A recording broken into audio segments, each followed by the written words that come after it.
Revenue deficit ಹೇಳಿದ್ರಲ್ಲ, ನಮ್ಗೆ ಜನರಿಗೆ ಅರ್ಥ ಆಗೋಂಗೆ 2 ನಿಮಿಷದಲ್ಲಿ ಹೇಳ್ಬಿಡಿ sir. What is it sir? ರಾಜಸ್ವ ಕೊರತೆ ಅಂತ ಹೇಳಿ ಈಗ ಸರ್ ಫಾರ್ ಎಕ್ಸಾಂಪಲ್ ಇವಾಗ 1,000 ರೂಪಾಯಿ ಎಕ್ಸ್ಪೆಂಡಿಚರ್ಸ್ ಇದೆ ಅಂತ ಇಟ್ಕೊಳ್ಳಿ. ನನ್ನ ಹತ್ರ ಇರ್ತಕ್ಕಂಥದ್ದು ನಾನು ಎಲ್ಲ ಕ್ರೋಢೀಕರಣ ಮಾಡಿದ್ರೆ 900 ರೂಪಾಯಿ, ಅಲ್ಲಿಗೆ 100 ರೂಪಾಯಿ ನನಗೆ ಕೊರತೆ ಬಂತು. ಅದನ್ನ ನೀವು ಹೇಗೆ ಭರಿಸ್ತೀರಿ ಅನ್ನೋದನ್ನ. ರಾಜಸ್ವ ವೆಚ್ಚ 3,11,739 ಕೋಟಿ. ಸರಿ ತಗೊಳ್ತೀನಿ. ರಾಜಸ್ವ ವೆಚ್ಚ ಬೇರೆ, ರಾಜಸ್ವ ರೆವಿನ್ಯೂ ಡೆಫಿಸಿಟ್ ಅಂತ ಹೇಳಿದ್ರೆ ಒಂದು ಸರ್ಕಾರ ನಡೆಸೋದಕ್ಕೆ ರಾಜಸ್ವ ಆದಾಯ ಎಷ್ಟು ಬರುತ್ತೆ ಅಷ್ಟರಲ್ಲೇ ನಡೆಸಬೇಕು. ಸಿಂಪಲ್ ಹೇಳಬೇಕು ಅಂದ್ರೆ ಒಬ್ಬ ಮನೆ ನಡೆಸ್ತಾನಲ್ಲ, ಊಟ ಮಾಡೋದಕ್ಕೆ ಸಾಲ ಮಾಡಬಾರ್ದು. ಇವರು ಸ್ಯಾಲರಿ ಕೊಡೋದಕ್ಕೆ, ಕರೆಂಟ್ ಬಿಲ್ ಕಟ್ಟೋದಕ್ಕೆ, ಇವರ ಸರ್ಕಾರದ ಯೋಜನೆಗಳನ್ನ ಸಾಲ ತೀರಿಸೋದಕ್ಕೆ, ಸಾಲದ ಬಡ್ಡಿ ತೀರಿಸೋದಕ್ಕೆ ರೆವಿನ್ಯೂ ಡೆಫಿಸಿಟ್ ಅನ್ನ ಬಳಸಬಾರ್ದು, ರೆವಿನ್ಯೂ ಇನ್ಕಮ್ ಅನ್ನ ಬಳಸಬಾರ್ದು, ರೆವಿನ್ಯೂ ರೆಸಿಪ್ಟ್ ಅನ್ನ ಬಳಸಬಾರ್ದು. ಇವ್ರೇನು ಹೇಳ್ತಾರೆ, ಸರ್ಕಾರ ನಡೆಸೋದಕ್ಕೆ ಸಿಂಪಲ್ ಅಂದ್ರೆ ಕರೆಂಟ್ ಬಿಲ್ ಕಟ್ಟೋದು, ಕಾರಿಗೆ ಡೀಸೆಲ್ ಹಾಕೋದು ರೆವಿನ್ಯೂ ಎಕ್ಸ್ಪೆಂಡಿಚರ್ ಅಲ್ಲಿ ಬರುತ್ತೆ. ನೋಡಿ ಸರ್, ಅದಕ್ಕೊಂದು ಎಕ್ಸಾಂಪಲ್ ಇದೆ ಸರ್, ನಾನು ನಿಮ್ಗೆ ಅದನ್ನು ಬ್ರೇಕಪ್ ಕೊಟ್ಬಿಡ್ತೀನಿ ಶ್ರೀಯುತ ರಾಜೀವ್ ಅವರು ಮುಂದುವರೆಸಂಗೆ. ಸರ್ ಈಗ ಲಾಸ್ಟ್ ರಾಜ್ಯದ ತೆರಿಗೆ 2,08,100 ಕೋಟಿ ರೂಪಾಯಿ. ಕರೆಕ್ಟಾ ನಂಬರು? 2 ಲಕ್ಷ ಸರ್, 2,08,100 ಕೋಟಿ. ಸಾಲ 1,16,000 ಕೋಟಿ ಇದೆ ಸರ್. ಸರ್ ಏನಂದ್ರಿ? ಸಾಲ 1,16,000 ಕೋಟಿ ಇದೆ. ಅಲ್ಲಿಗೆ ತೆರಿಗೆಗಿಂತಲೂ ಸಾಲ ಕಡಿಮೆ ಇದೆ ಸರ್. ಹಾಗಲ್ಲ, ನೀವು ಎಕ್ಸ್ಪೆಂಡಿಚರ್ ಟೋಟಲ್ ಎಕ್ಸ್ಪೆಂಡಿಚರ್ ನೋಡಬೇಕು. ಟೋಟಲ್ ಎಕ್ಸ್ಪೆಂಡಿಚರ್ ಎಷ್ಟಿದೆ? 4,09,000 ಕೋಟಿ ಆಯ್ತು. ಅದರಲ್ಲಿ ರಾಜ್ಯದ ಸ್ವಂತ ತೆರಿಗೆಯಿಂದ 2,08,000 ಕೋಟಿ ಬಂತು.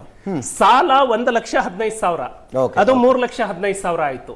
ಆನಂತರ ಕೇಂದ್ರದ ಸಹಾಯಧನ, ಕೇಂದ್ರದ ಶೇರು, ಸೆಂಟ್ರಲ್ ಶೇರು, ಒಟ್ಟು ರಾಜಸ್ವ ಸಂಗ್ರಹ 2,92,476 ಕೋಟಿ ಇದೆ.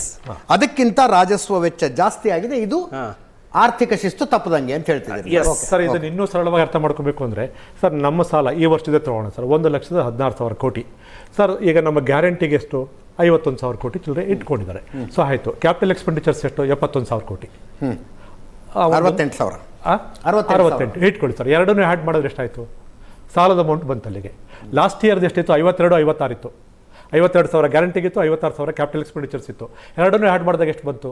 1,05,000 ಕೋಟಿ ಹತ್ತತ್ರ ಬಂತು. ಅಲ್ಲಿಗೇನು ಸರ್, ನಾವು ಸರ್ಕಾರವನ್ನು ಸಾಕ್ಲಿಕ್ಕೋಸ್ಕರ, ಈ ವ್ಯವಸ್ಥೆಯನ್ನು ಉಳಿಸ್ಕೊಂಡು ರನ್ ಮಾಡೋಕ್ಕೋಸ್ಕರ ನಾವು ಬಡ ಬೋರೇಗೂಡನ ತೆರಿಗೆ ಹಣವನ್ನು ಮಾತ್ರ ಉಪಯೋಗಿಸ್ತಿದ್ದೀವೋ ಹೊರತು ಅವನ ಹಣ ಎಲ್ಲಿಗೆ ಹೋಗ್ತಿದೆ? ಈ ಸರ್ಕಾರವನ್ನು ಸಾಕೋಕ್ಕೋಸ್ಕರ ಮಾತ್ರ ಹೋಗ್ತಾ ಇದೆ. ಸಾಮಾನ್ಯ ಜನರ ತೆರಿಗೆ ಹಣ ಈ ಸರ್ಕಾರವನ್ನು ಸಲಹೋಕ್ಕೋಸ್ಕರ ಹೋಗ್ತಿದೆಯೋ ಹೊರತು ಈ ರಾಜ್ಯದ ಅಭಿವೃದ್ಧಿಗೋಸ್ಕರ ಹೋಗ್ತಿಲ್ಲ ಅಂತಕ್ಕಂಥದ್ದನ್ನು ಕ್ಲಿಯರ್ ಆಗಿ ಹೇಳ್ತಾ ಇದೆ ಬಜೆಟ್.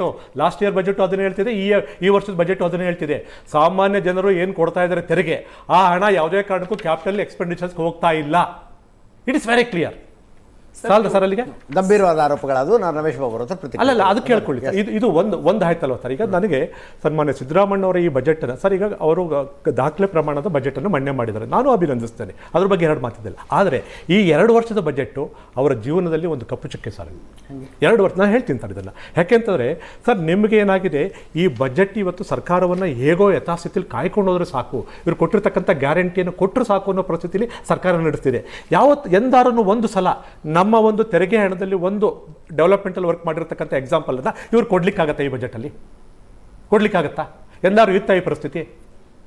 ಎಂದಾರು ಇತ್ತ ಈ ಪರಿಸ್ಥಿತಿಗಳು ಅನ್ನೋದನ್ನ ನಾವು ಒಂದು ಕಡೆ ಅವಲೋಕನ ಮಾಡ್ಕೋಬೇಕು ಸರ್. ಇನ್ನೊಂದು ಕಡೆ ಸರ್, ನಿಮ್ಗೆ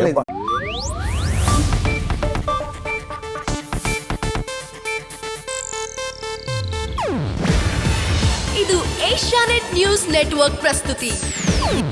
ನೀವು ನೋಡ್ತಿದ್ದೀರಾ ಏಷ್ಯಾನೆಟ್ ಸುವರ್ಣ ನ್ಯೂಸ್.